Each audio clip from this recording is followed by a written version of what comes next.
Hey guys, let's explore Mumbai with us. हामी चाहिँ 3-4 महिना अगाडि चाहिँ मुम्बई गएको थियौँ। अब हामी चाहिँ त्यो बेलामा कहाँ गयौँ हेरौँ है त। यहाँ चाहिँ हामी मलमा गएको थियौँ, इन्फिनिटी मल, जुन चाहिँ एकदमै ठुलो मल हो त्यहाँको। यो चाहिँ बार्बी सेक्सन, अनि यो चाहिँ प्ले जोन थियो। प्ले जोन पनि एकदमै ठुलो थियो, डिफ्रेन्ट भेराइटिज अफ गेम्सहरू थिए त्यहाँ चाहिँ। अनि हामी चाहिँ त्यहाँ घुम्यौँ वऱ्यौँ, अनि नास्ता खायौँ वरी, अनि यसो सपिङ गरेर चाहिँ घर फर्क्यौँ। यो चाहिँ हाम्रो घर जाने बाटो, जहाँ बिचमा चाहिँ गार्डन पर्छ। अनि यो चाहिँ अर्को दिनको भिडियो। यो चाहिँ हामी जू चौपाटी जान लागेको। हामी 3जना चाहिँ रिक्सामा आयौँ, मेरो भाइ र म। बाबा चाहिँ स्कुटीमा आउँदै हुनुहुन्थ्यो। अब चाहिँ हामी यहाँ जू चौपाटी पुग्नै लाग्यौँ। यस्तो राम्रो छ यो जू चौपाटी, अनि मान्छेहरू पनि टन्नै हुन्छन्। अब चाहिँ हामी भित्र पुगिसक्यौँ। यहाँ चाहिँ हामीले भिडियो बनायौँ नक्कल पारेर यसो, अनि सिनहरू देखायौँ। अब चाहिँ उताबाट हाम्रो भाइ र बाबा आउँदै हुनुहुन्छ, हामीले हाई गऱ्यौँ। त्यसपछि हाम्रो खुट्टाको फोटो भिडियो। अनि यो चाहिँ हामीले त्यही समुद्रबाट झिकेको।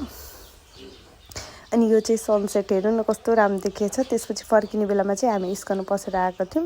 त्यहाँ चाहिँ एकदमै भजन कीर्तन एकदमै राम्रो भइरहेको थियो। त्यही हेऱ्यौँ, एकछिन प्रसादहरू लियौँ, अनि फेरि घर फर्क्यौँ। यो चाहिँ नेक्स्ट डे चाहिँ हामी मरिन ड्राइभ घुम्न गयौँ। यो मरिन ड्राइभ जाने बाटोहरू यति राम्रो बनाएको थियो नि, ओ माई गड, हामी सबै सक भयौँ कि यहाँ जाँदाखेरि लाग्दैन कि हामी चाहिँ इन्डियामा छौँ, कुनै विदेशको ठुलो ठाउँमा भयो जस्तो। यस्तो राम्रोसँग डेभलप गरेको छ त्यो बाटोहरू, त्यहाँको ठाउँहरू। अनि यहाँको बिल्डिङहरू पनि एकदमै राम्रो ठुलो थियो। हुन त यो अलिकति रिच एरियातिरै पर्ने भएर पनि होला, अनडेभलप पार्टहरू पनि छ, तर यो चाहिँ एकदमै डेभलप पार्ट हो इन्डियाको।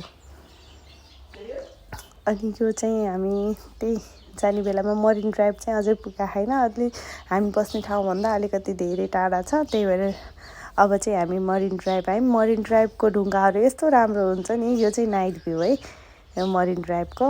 अनि त्यसपछि चाहिँ हामी घर फर्क्यौँ। घर फर्किने बेलामा पनि एकदमै राम्रो, त्यो लाइटनिङहरूले गर्दाखेरि मुम्बई झनै राम्रो देखिएको थियो कि।